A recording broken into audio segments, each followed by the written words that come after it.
Hello दोस्तों, मैं मुकेश यादव आप सभी को अपने इस YouTube channel GS world wide पर हार्दिक स्वागत करता हूं। आज हम लोग तुर्क आक्रमणकारी मोहम्मद गौरी के बारे में अध्ययन करेंगे, जो कि मोहम्मद गौरी 12वीं शताब्दी में भारत पर आक्रमण किया था। इससे पहले पिछले वीडियो में हम लोग महमूद गजनवी के बारे में पढ़ लिए थे, जो कि 11वीं शताब्दी में है, जो महमूद गजनवी के 17 बार आक्रमण के बारे में अध्ययन किए थे।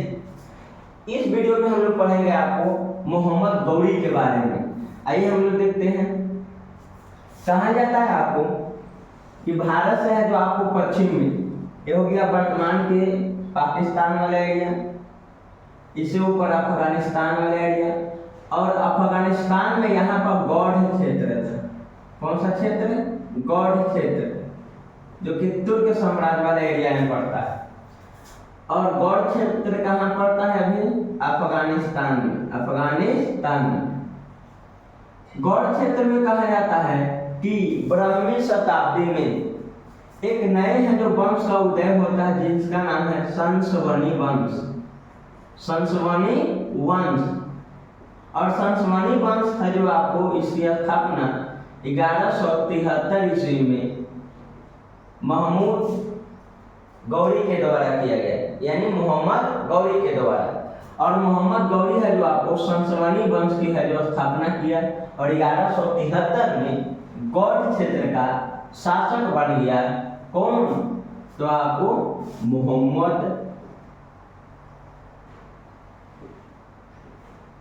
शहाबुद्दीन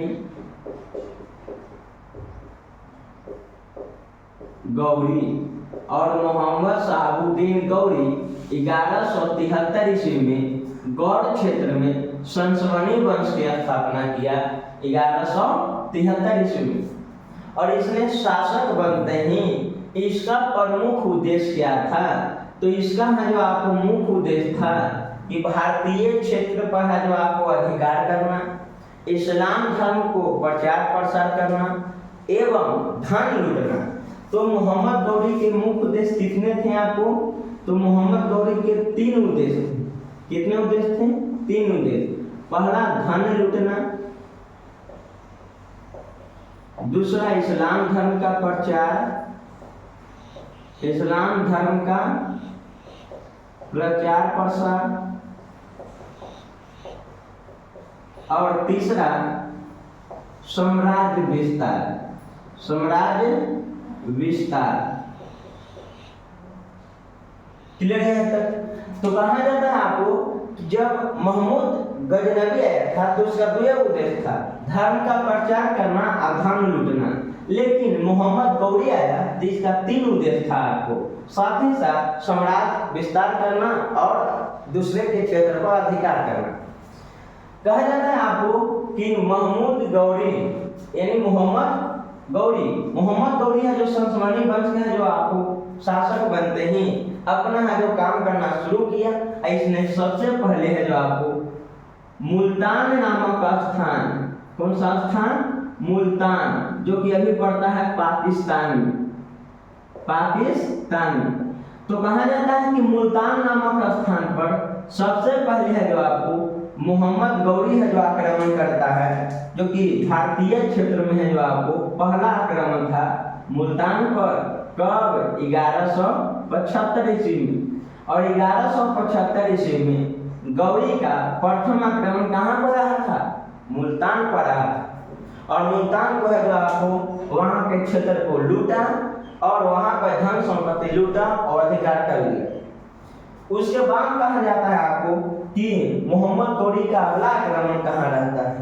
तो अगला आक्रमण है जो आपको गुजरात में रहता है। और गुजरात के क्षेत्र में कहा जाता है, यहाँ पर है जो आपको गुजरात में चालुक्य वंश। कौन सा वंश? चालुक्य वंश। और चालुक्य वंश के हैं जो शासक थे भीम द्वितीय। क्लियर है तक? भीम द्वितीय के है जो आपको मूल्य नाम पूछ देता है कि भीम द्वितीय के मूल्य नाम क्या है या अन्य नाम, इनका मूल्य राज नाम है, मूल्य राज। भीम द्वितीय के है जो माता कौन थी? माता थी नायिका देवी। नायिका देवी। जब कहा जाता है आपको कि महमूद गजनविया आया था, तब उस समय गुजरात में चालुक्य वंश के शासक थे भीम प्रथम, जो कि भीम प्रथम भीम द्वितीय के पिता थे। एक मूल नाम है जो आपको मूलराज है। इनकी माता नायिका देवी। कहा जाता है आपको कि गौरी का प्रथम आक्रमण तो रहा मुल्तान पर, और दूसरा आक्रमण इसका गौरी का रहा कहाँ पर आपको, तो गुजरात पर। अब गुजरात में है जो आपको 1178 ईस्वी में दूसरा आक्रमण रहा। और गुजरात में जब आक्रमण मोहम्मद गौरिया किया तो कहा जाता है कि अपने सेना के नेतृत्व कर रही थी नायिका देवी, और भारतीय क्षेत्र में है जो आपको गौरिया का सबसे प्रथम बार हार हो गया। और मोहम्मद गौरी का प्रथम बार हार कहाँ में हुआ था, तो गुजरात में चालुक्य वंश के है जो आपको शासक भीम द्वितीय की माता नायिका देवी सेना का नेतृत्व कर रहे थे, और मोहम्मद गौरिया को है जो प्रथम बार भारत में हरा दिया। तो मोहम्मद गौरी का है जो हराने के बाद कहा जाता है कि कुछ समय तक बंदी बनाकर रखा गया था, लेकिन बाद में है जो इसे छोड़ दिया गया। और वही भूल रहा है कि भारत में आगे चल करके मुसलमानों का है जो आपको यहाँ पर है जो दिल्ली में कब्जा हो गया, और इस्लाम धर्म का प्रचार प्रसार भारत में तेजी से होने लगा, और भारत में दिल्ली सल्तनत की शुरुआत हो जाता है। अगर कहा जाता है कि गुजरात में नायिका देवी अगर उसे मार देता तो फिर है जो आपको मुसलमान का है जो भारत में है जो विकास नहीं होता, दिल्ली सल्तनत ये सब है जो आपको नहीं आता। लेकिन कहा जाता है आपको कि गुजरात के चालुक्य वंश के है जो आपको राजा भीम द्वितीय और माता नायिका देवी जब उसे बंदी बनाए हुए था, तो है जो आपको अपने आप को जीवन दान का है जो भीख मांगा, और जीवन दान का भीख मांग करके वह जो आपको यहाँ से फिर चला गया।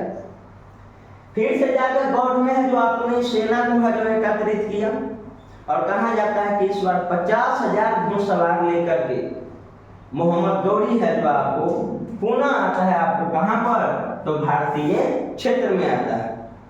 क्लियर है सर। और 50,000 घुड़सवार के साथ है जो अभी पंजाब के भटिंडा में आता है। पंजाब के कहाँ में, भटिंडा। और पंजाब प्रथम आक्रमण है जो कहाँ रहा था, मुल्तान पर, और दूसरा आक्रमण कहाँ रहा था आपको, तो गुजरात पर। कहाँ में, गुजरात। और गुजरात में है जो कौन सा जगह, तो पाटन। गुजरात के पाटन नामक स्थान पर चालुक्य वंश से है जो आपको लड़ा था, और इस युद्ध में गौरी की हार हो गया। क्लियर है तक। उसके बाद है जो आपको अगला है जो गौरी है जो पुनः आक्रमण करता है, उसने गौड़ से सेना को एकत्रित किया, और 50,000 है जो सैन्य बल के साथ पुनः भटिंडा पर है जो आपको आक्रमण करता है। और भटिंडा पर है जो आक्रमण करता है 1189 ईस्वी में, जो कि भटिंडा पंजाब में पड़ता है। भटिंडा का पहला नाम इससे पहले क्या था, तो तलवंडी। भटिंडा का क्या नाम है आपको, तलवंडी। तो पंजाब में पड़ता है भटिंडा। और 1189 ईस्वी में मोहम्मद गौरी है जो आपको पंजाब के भटिंडा वाला क्षेत्र में आक्रमण कर वहां पर अधिकार कर लेता है। तब है जो कहा जाता है आपको कि भारत में उस समय दिल्ली में गद्दी पर बैठे हुए थे राजपूताना सम्राट पृथ्वीराज चौहान तीसरा। क्लियर है तक। ते है आपको मोहम्मद गौरी का भारत में अभियान कैसे कैसे आया। अब आइए हम लोग देखते हैं कि भारत में कौन कौन शासक कहाँ थे और उनका है जो आपको क्या काम रहा। तो सबसे पहले देखेंगे कि दिल्ली में ब्रह्मी शताब्दी में तोमर वंश था। तोमर वंश, कौन सा वंश, तोमर। तोमर वंश के शासक कौन थे, तो अनंतपाल। और अनंतपाल के पुत्री थी कर्पूरी देवी।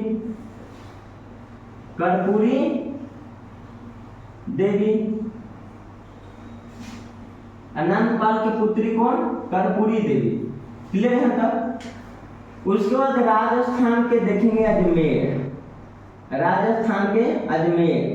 और अजमेर में था चौहान वंश। कौन सा वंश? चौहान वंश। और अजमेर में चौहान वंश के शासक थे आपको, शासक सोमेश्वर चौहान। सोमेश्वर चौहान।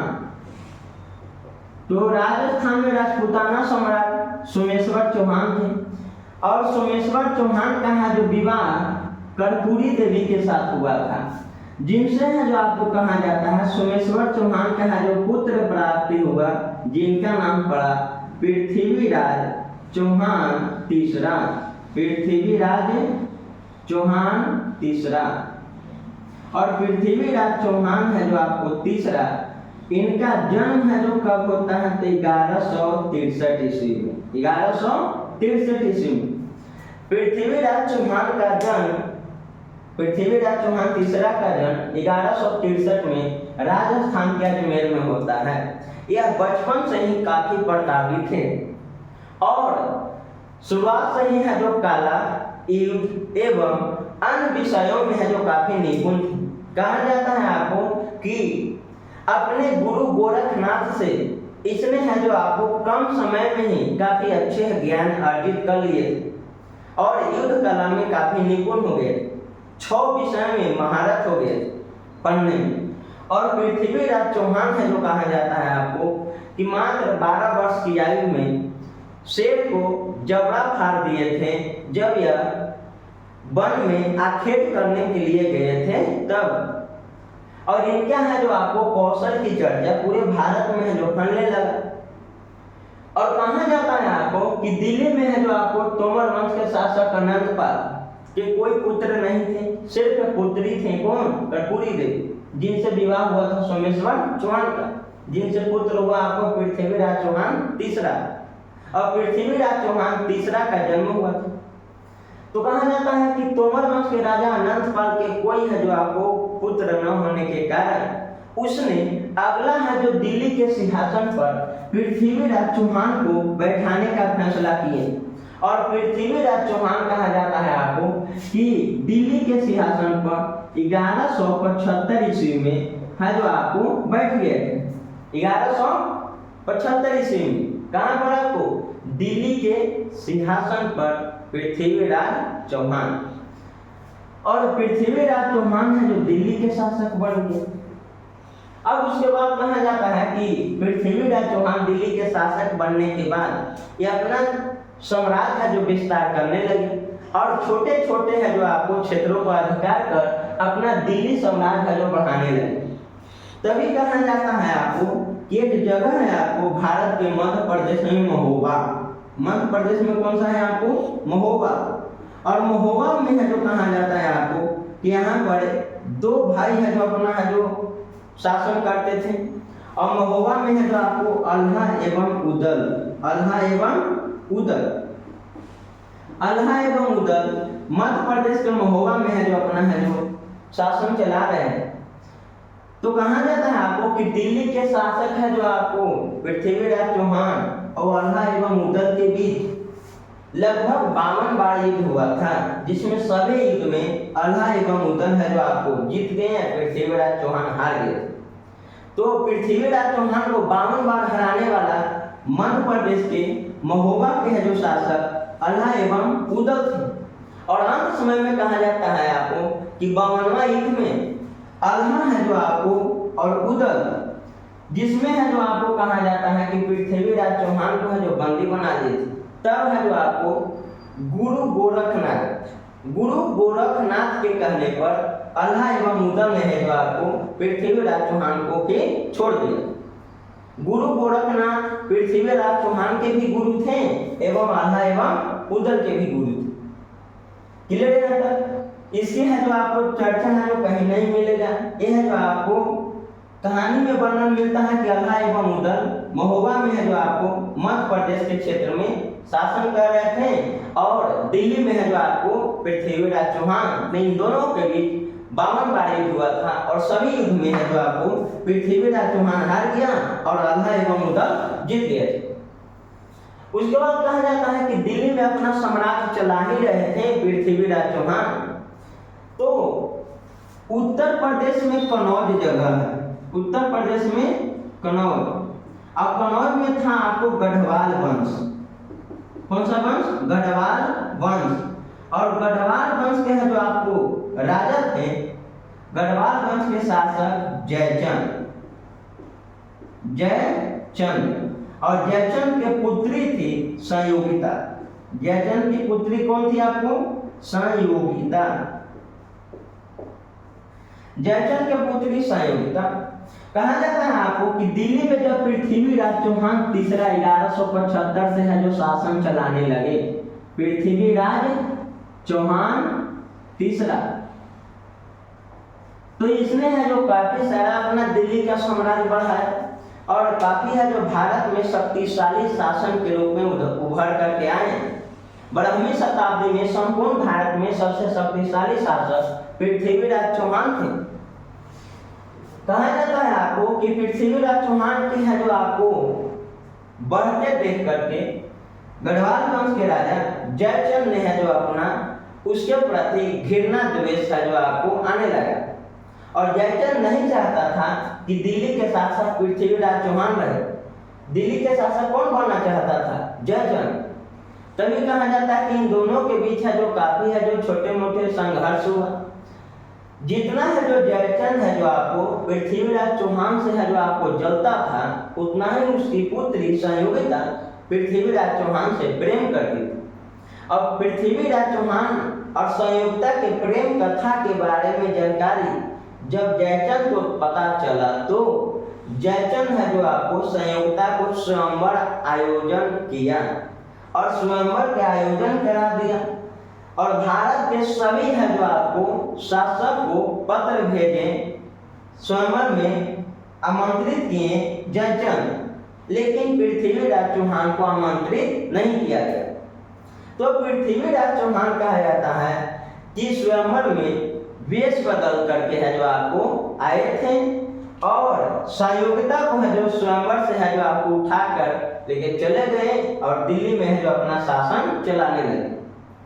तभी कहा जाता है आपको कि इन दोनों का है जो आपको द्वेष इतना बढ़ गया था और इसी का है जो आपको फायदा उठा लेता है मोहम्मद गौरी। कहा जाता है आपको कि मोहम्मद गौरी है जो भारत में है जो आपको भटिंडा तक आए हुए था और भटिंडा तक जब आए हुए था तो मोहम्मद गौरी है जो आपको सोच रहा था कि दिल्ली पर कैसे आक्रमण किया जाए। तभी है जो आपको जयचंद है जो आपको पृथ्वीराज चौहान से बदला लेने के लिए अपना पत्र भेज दिया गौड़ में, किसके पास? तो मोहम्मद गौरी के पास कि आइए आक्रमण करिए दिल्ली पर और दिल्ली के है जो आपको क्षेत्र में जितना भी धन संपत्ति है सब है जो आपको मोहम्मद गौरी को दे देंगे और दिल्ली का है जो शासक हमको बना दीजिए। और जैसे ही पत्र भेजा गया तो मोहम्मद गौरी है जो यही फेर में लगे हुए था कि कब है जो आपको भारत में एंट्री करने का मौका मिले और पुनः 50,000 से अधिक है जो घुड़सवार सैनिक के साथ मोहम्मद गौरी है जो आपको भारतीय क्षेत्र में आ रहा था और पंजाब और दिल्ली के बीच में हरियाणा है जो आपको राज है और हरियाणा के है जो तराइन के मैदान में आता है, तराइन के मैदान और तराइन के मैदान में है जो आपको मोहम्मद गौरी है जो आपको प्रथम बार पहुंच जाता है पृथ्वीराज चौहान से युद्ध करने के लिए और तराइन का प्रथम युद्ध 1191 ईस्वी में 1191 ईस्वी में तराइन का प्रथम युद्ध होता है और तराइन का प्रथम युद्ध में कहा जाता है आपको कि इसमें है जो आपको मोहम्मद गौरी है जो हार गया और पृथ्वीराज चौहान है जो आपको जीत गया। तो पृथ्वीराज चौहान है जो आपको तराइन के प्रथम युद्ध में है जो आपको जीते थे, पृथ्वीराज चौहान क्या हो गया आपको जीत गए थे और मोहम्मद गौरी है जो हार गया। मोहम्मद गौरी का हो गया आपको हार गया। हारने के बाद कहा जाता है आपको कि मोहम्मद गौरी है जो आपको पृथ्वीराज चौहान से क्षमा मांग करके कहा कि अब से हम भारत पर आक्रमण नहीं करेंगे और इसने अपने अल्लाह के कसम खा करके यहाँ से जो पुनः चल गया कहाँ में? गौड़ में।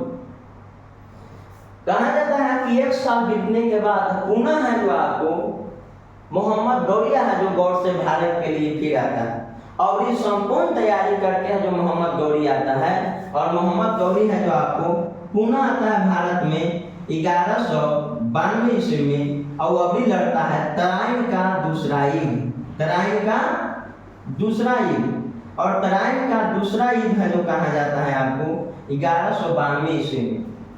और इस युद्ध में मोहम्मद गौरिया को सेना के साथ दे रहा था कौन, तो आपको कनौज के शासक जयचंद और कनौज के शासक जयचंद की सेना मोहम्मद गौरी की सेना दोनों है जो आपको तराइन के दूसरा युद्ध में एक साथ पृथ्वीराज चौहान की सेना से लड़ने के लिए आया।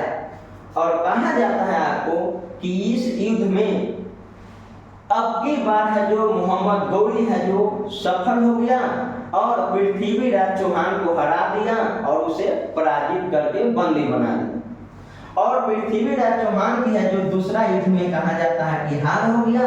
वो किसके कारण, तो अपने ही देश के जयचंद की गद्दारी के कारण पृथ्वीराज चौहान है जो दूसरा युद्ध में हार गए और मोहम्मद गौरिया का हो गया, जीत गया। और मोहम्मद गौरिया जीतने के बाद दिल्ली में भरदम धन संपत्ति को लूटा और लूटने के बाद है जो कहा जाता है कि पृथ्वीराज चौहान को है जो बंदी बनाया। कहाँ को बंदी बनाया था, तो कहा जाता है कि पृथ्वीराज चौहान को है जो आपको बंदी बनाया गया था सरस्वती नदी के तट के किनारे से और बंदी बना करके अजमेर के किले में है जो आपको जेल में डाल दिया गया।